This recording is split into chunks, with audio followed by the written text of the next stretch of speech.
So for English learners, formative assessments could possibly be more crucial than we ever imagined, because you need to be able to monitor all the time and then articulate, where's this kid going? How is he or she progressing?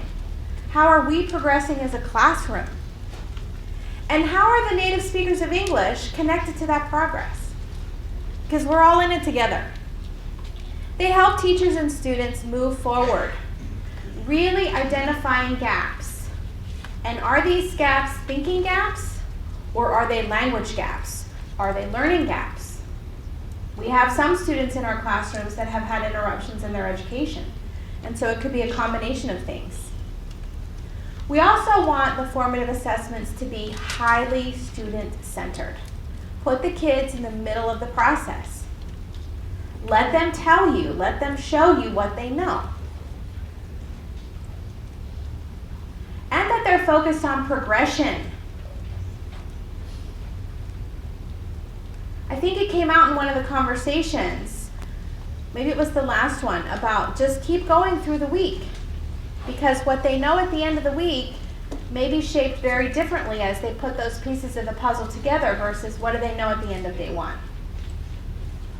Multiple strategies with feedback, and that they really, really support growth and achievement. Growth is a really key word. We had this conversation yesterday, Joanne and I, kind of off the record with someone about, well, a student didn't quote unquote pass something, but they did show tremendous growth. And a classroom teacher needed help understanding, well, even though there was not this pass mark, look how much growth they showed. It's a race. We're running a race. And they crossed the finish line. So that's important. Observations during class. Now, whether you realize it or not, you're always watching. Sometimes you wish you weren't watching, but you are. Homework exercises, and I should kind of caveat the word meaningful. Meaningful homework. Homework maybe where there's something that's applied outside of the school setting rather than go home and write down 25 words and memorize this. How can the student apply what they're learning at home? Class discussions, reflections, journals. Journals might be written in a language other than English and annotated with some English words. Maybe a student writes in their native language and explains it to you, what they've written. That counts. So this is one of my favorite comics. I had to kind of revise it because there may be an unacceptable word in there.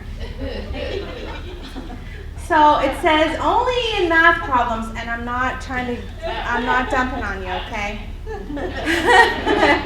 Only in math problems can you buy 60 cantaloupes and no one asks, what the heck is wrong with you? Now you can imagine which word I covered up. It wasn't cantaloupes. I love that. So think about that. When students are reading this in a language other than their own, and it's talking about something that's really kind of irrational, how do I make that connection, and why are they asking me this? Because am I supposed to buy 60 cantaloupes? Do you have anything you want to add about math problems? Because from the math perspective, tell us.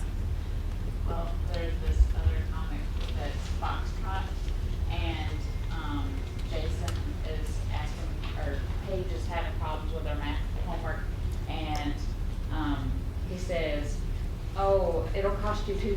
No, that's got to be less than that. No, I'll do the problem for $2 for you. Oh, there's other things that I hate besides math.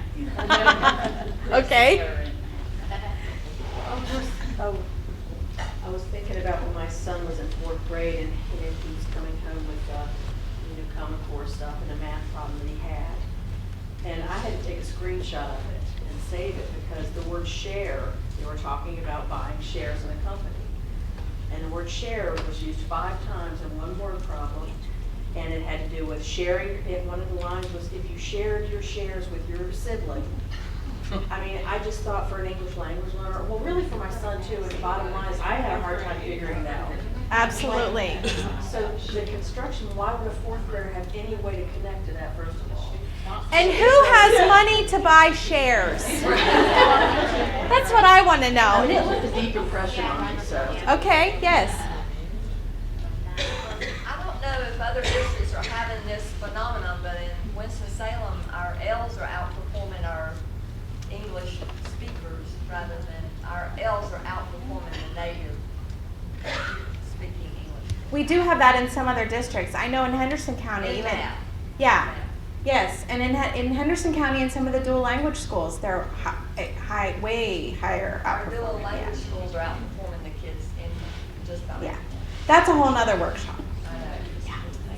Excellent. Summative assessments serve as a collection. We hope that they're given at varying times, end of a lesson, a unit, a quarter, a semester, a year, and so on. It doesn't have to be every day at the end of every lesson. I give you permission. I'm on tape. Summative assessments are important, but they're not the most important thing at the end of every single day.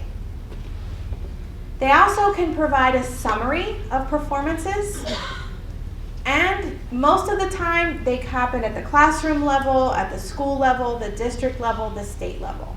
Some of them are large scale, and some of them are really high stakes. And oftentimes, collective scores are used to measure program effectiveness. Access scores in North Carolina. Exams, term papers, projects. These should look pretty familiar to you. Attached to long-term course goals. Some of you might not think that question and answer sessions could be a summative assessment. That might seem odd or unique. Teacher-student conferences can also be a summative assessment. In-class activities, where a student presents final results. Student-to-student feedback can also be amazingly revealing and used as a summative assessment. Think about what you could say about your coworkers as a summative assessment for an evaluation. In a nice way. So I like this garden analogy, and I learned about this when I was doing a workshop with Andrea in Wake County, and we're very pleased to bring it to you. And the folks in Wake County brought it to us from New Zealand, way across the pond. It's okay. It's day 3. And it was a nice ringtone. You know, it could have been worse. I've heard worse, trust me. AC/DC, you know. So if we think of our children as plants, summative assessment of the plants is the process that simply measures them. How tall are they growing, right? It's interesting to compare results. Like, so I planted this plant in May. It's like a poblano pepper plant, and it was really little, and I watered it and stuff, and now it's August, and it's like taller than I am, and there's like these 4 peppers hanging off of it. Cool. But watching that didn't necessarily affect its growth. What affected its growth? Sunlight, how much water, temperature, soil. I talked to it, I nurtured it. My grandma believes that if you talk to your plants. Your grandmother's smart. I think if you talk to them, they listen. I talk to my roses and See, they're beautiful. Formative assessment, on the other hand, is really the equivalent of this process, this feeding, this watering, really tending to their needs, which directly impacts their growth. So if I go outside and I see this plant is wilted, that's an indication, it's maybe needing some water. So I attend to that.